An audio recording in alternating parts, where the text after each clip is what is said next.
Episode की starting में हमें तांजीरो नाम का लड़का दिखाई देता है जो कि अपनी बहन को उठाकर एक बर्फ वाले मौसम से जा रहा होता है। ऐसा लग रहा है कि जैसे कि वो लड़की काफ़ी जख्मी है। तांजीरो बस उसे इतना कह रहा होता है कि वो उसे बचाकर रहेगा चाहे जो मर्जी हो जाए।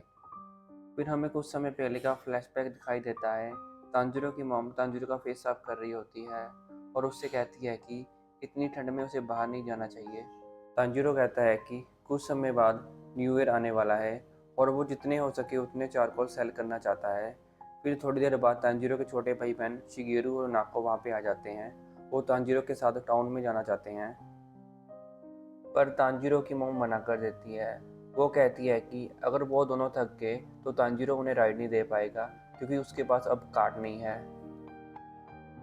तांजीरो अपने दूसरे भाई तकाओ को लकड़ियाँ काटने के लिए कहता है। तकाओ कहता है कि उसे लगा था कि वो दोनों साथ में ऐसा करेंगे। फिर हमें वो थोड़ा सा उदास भी दिखाई देता है पर तांजीरो तकाओ के सर पे हाथ रख देता है। शिगेरू कहता है कि तकाओ शर्मा के लाल हो गया है। फिर हमें सभी हंसते हुए दिखाई देता है। देखने में लगता है कि ये बहुत खुशहाल परिवार है। तांजीरो सभी को गुड बाय बोल के वहाँ से चला जाता है। फिर तांजीरो को उसकी छोटी बहन नेज़ुको मिलती है। नेज़ुको तांजीरो से कहती है कि वो रुकुता को सुला रही थी क्योंकि वो उसे जाता हुआ नहीं देख सकती और पहली वो अपने डैड को मिस कर रही है। फिर हमें पता चलता है कि तांजीरो के फादर इस दुनिया में नहीं है और सारी जिम्मेवारी अब तांजीरो के ऊपर है। उसके बाद तांजीरो वहाँ से निकल पड़ता है और रास्ते में काफ़ी स्नो पड़ रही होती है। तांजीरो कहता है उसे ब्लड की स्मेल आ रही है कहीं से। फिर उसके बाद तांजीरो शहर में पहुँच जाता है चारकोल बेचने। एक लेडी तांजीरो से कहती है कि तांजीरो इतनी दूर पहाड़ों से इतनी ठंड में चारकोल बेचने आता है, तांजीरो कितना मेहनती है। एक आदमी तांजीरो से कहता है कि क्या उसे थोड़े से चारकोल मिल सकते हैं और उसका स्लाइड डोर ठीक करने के लिए तांजीरो का शुक्रिया। उसके बाद एक लड़का तांजीरो के पास आता है। उसे देखने पर ऐसा लग रहा होता है कि जैसे उसको बहुत सारी मार पड़ी हो। वो लड़का तांजीरो से कहता है कि तांजीरो तुम मेरी मदद करो, मुझ पर प्लेट्स तोड़ने का इल्ज़ाम लगा है, क्या तुम इसे स्मेल करके बता सकते हो। तो उसके बाद तांजीरो ऐसा ही करता है। तांजीरो बताता है कि ये प्लेट्स एक बिल्ली ने तोड़ी है और वो लड़का बेकसूर है।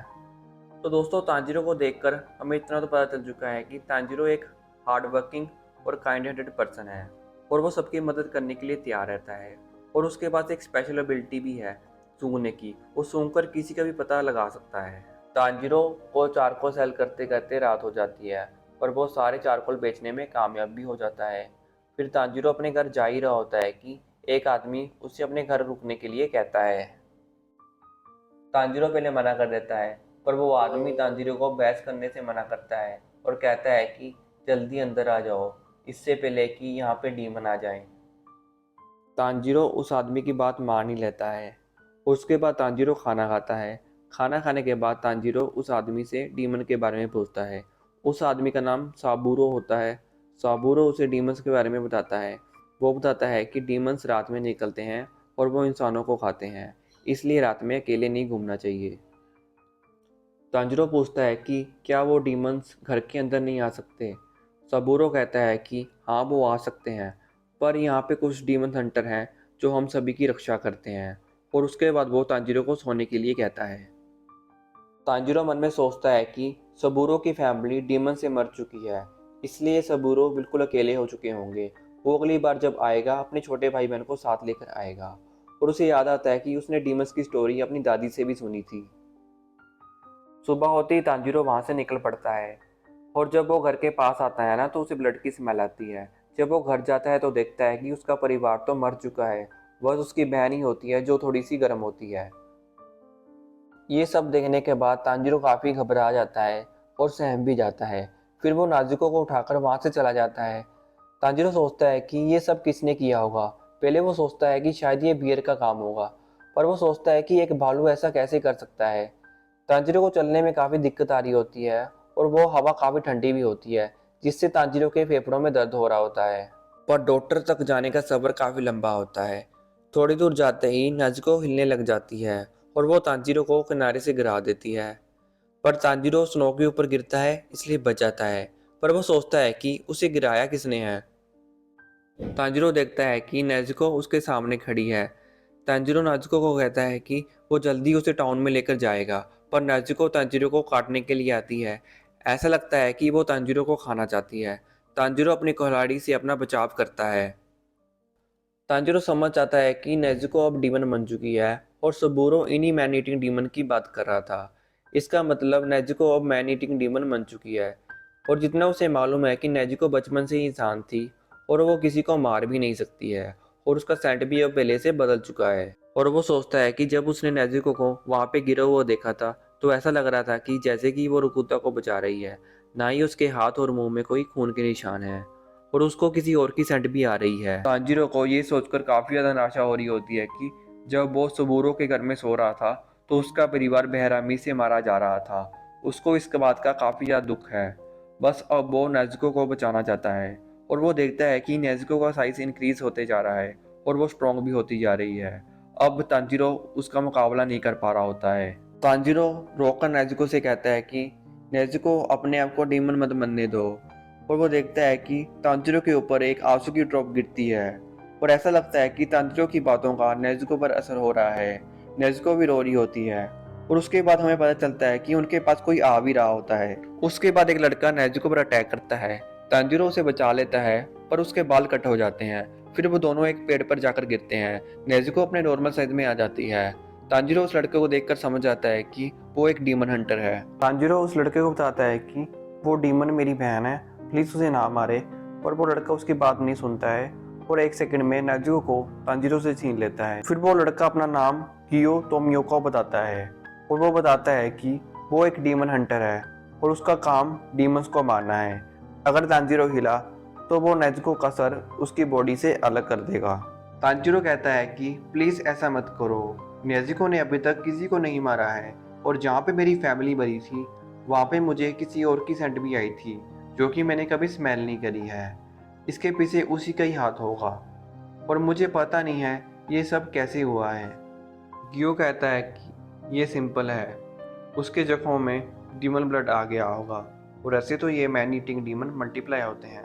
तांजीरो कहता है कि मेरा विश्वास करो, नेज़ुको किसी इंसान को नहीं खाएगी।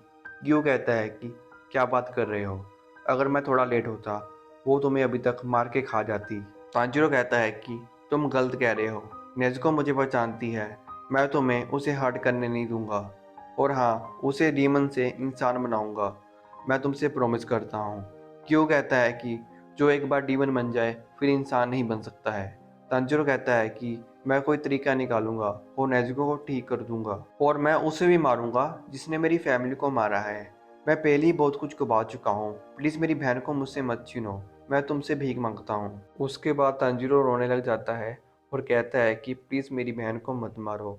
ये सब देखकर गियो को भी गुस्सा आ जाता है और वो चिल्लाकर कहता है कि अपने दुश्मन के सामने कभी पीठ नहीं दिखानी चाहिए और ये डरपोकों की तरह रोना बंद करो। ऐसे क्या तुम अपनी बहन को बचा सकते हो और उसे ठीक करोगे? वो ऐसा करके क्या तुम उसे मार पाओगे जिसने तुम्हारी फैमिली को मारा था? मुझे हंसी मत दिलाओ, कमजोर के पास कोई राइट और ऑप्शन नहीं होते हैं, बस वो ताकतवर के सामने कुचला जाता है। और तुम्हें क्या लगता है डीमन तुम्हारी मदद करेंगे? वो तुम्हारा एक शब्द तक नहीं सुनेंगे और मेरे मन में भी तुम्हारे लिए कोई रिस्पेक्ट नहीं है। बस मुझे ये बात बताओ, जब मैंने तुम्हारी बहन को पकड़ा था तो तुमने अपनी कुल्हाड़ी से मेरे ऊपर वार क्यों नहीं किया था? क्यों मन में कह रहा होता है कि तुम निराश मत हो, तुम रो मत, तुम काफी अंदर से टूट चुके होगे, तुम्हारी फैमिली डीमन से मर चुकी है और तुम्हारी बहन भी डीमन बन चुकी है। ये काफी तुम्हारे लिए दर्दनाक होगा, तुम्हारा मन कर रहा होगा चिल्लाने का। अगर मैं आधे दिन पहले आता तो तुम्हारी फैमिली को बचा सकता था, अब समय को पीछे तो नहीं किया जा सकता। बस अपने अंदर पड़े गुस्से को बाहर आने दो, एक अनफॉरगिवेबल ब्रेथ तुम्हें कहीं ना कहीं तो ले ही जाएगी। उसके बाद गियो थोड़ा सा नेज़ुको को हर्ट करता है। तांजीरो एक पत्थर से गियो के ऊपर अटैक करता है। उसके बाद तांजीरो फिर एक और पत्थर फेंकता है, गियो उसे भी डॉज कर लेता है। फिर सीधा अपनी एक्स से गियो के ऊपर अटैक करता है पर गियो तांजीरो को एक सेकंड में नॉक कर देता है। वो नोटिस करता है कि तांजीरो के पास तो कोई कुल्हाड़ी नहीं है। तभी गियो देखता है कि हवा में उसके ऊपर एक कुल्हाड़ी आ रही है और वो समझ जाता है कि तांजीरो ने पत्थर से उसका ध्यान भटकाया और साथ में ही कुल्हाड़ी को उछाला और प्रटेंड करा कि उसके हाथ में कुल्हाड़ी है। उसे पता था कि वो सामने से उसका मुकाबला नहीं कर सकता, इसलिए उसने उसका ध्यान भटकाया। गियो का ध्यान तांजीरो के ऊपर होता है। नेज़ुको मौका देखकर गियो को किक मार देती है और तांजीरो की तरफ चली जाती है। गियो को लगता है कि नेज़ुको अब तांजीरो को मारेगी पर नेज़ुको ऐसा कुछ नहीं करती है। गियो देखकर हैरान हो जाता है जब नेज़ुको तांजीरो को प्रोटेक्ट कर रही होती है।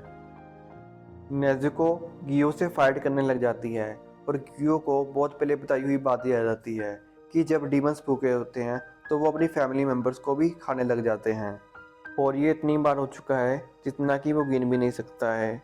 फिर वो नेज़ुको की तरफ देखता है, वो देखता है कि उसकी बॉडी से तो खून भी बह रहा है और उसकी लास्ट ट्रांसफॉर्मेशन में तो उसकी काफ़ी एनर्जी लगी होगी और उसे भूख भी लग रही होगी, और वो तांजीरो को खाने की बजाय प्रोटेक्ट कर रही है, और ये कुछ उसने स्पेशल देखा है। गियो अभी सोच ही रहा होता है कि इतने में नेज़ुको उसके ऊपर अटैक कर देती है। गियो उसे 1 सेकंड में नॉक कर देता है और दूसरी तरफ तांजीरो अपनी मरी हुई फैमिली का सपना ले रहा होता है। उसकी मॉम उससे कह दी होती है कि उसने नेज़ुको का ध्यान रखना है। उसके बाद तांजीरो को होश आ जाता है और पास में अपनी बहन को जिंदा देखकर तांजीरो काफ़ी खुश होता है। गियो तांजीरो से कहता है कि तुम्हें माउंट सगिरी जाना होगा, वहाँ पे तुम्हें एक ओल्ड मैन शिकोंजी उरोदाकी मिलेंगे, उनसे कहना होगा कि तुम्हें गियो तोमोक्यो ने भेजा है। इतना कहते ही गियो वहाँ से हवा में गायब हो जाता है। उसके बाद तांजीरो अपने घर वापस आ जाता है और अपनी मरी हुई फैमिली को दफना देता है और प्रार्थना करता है कि उनकी आत्मा को शांति मिले। वो नेज़ुको को लेकर अपने सफ़र के लिए चला जाता है। उसका मन काफ़ी ज़्यादा दुखी होता है, पर वो जाने से पहले अपनी फैमिली को एक बार मुड़ के देखता है और अपने सफ़र पर निकल पड़ता है। और इसी एपिसोड का अंत यहाँ पे हो जाता है। तो ठीक है दोस्तों, अगर आपको आज का वीडियो अच्छा लगा तो प्लीज़ वीडियो को लाइक कीजिए और चैनल को सब्सक्राइब भी कर दें। अगर आप अगला पार्ट देना चाहते हैं तो कमेंट कर दें, मैं उतना जल्दी अगला पार्ट ले आऊँगा।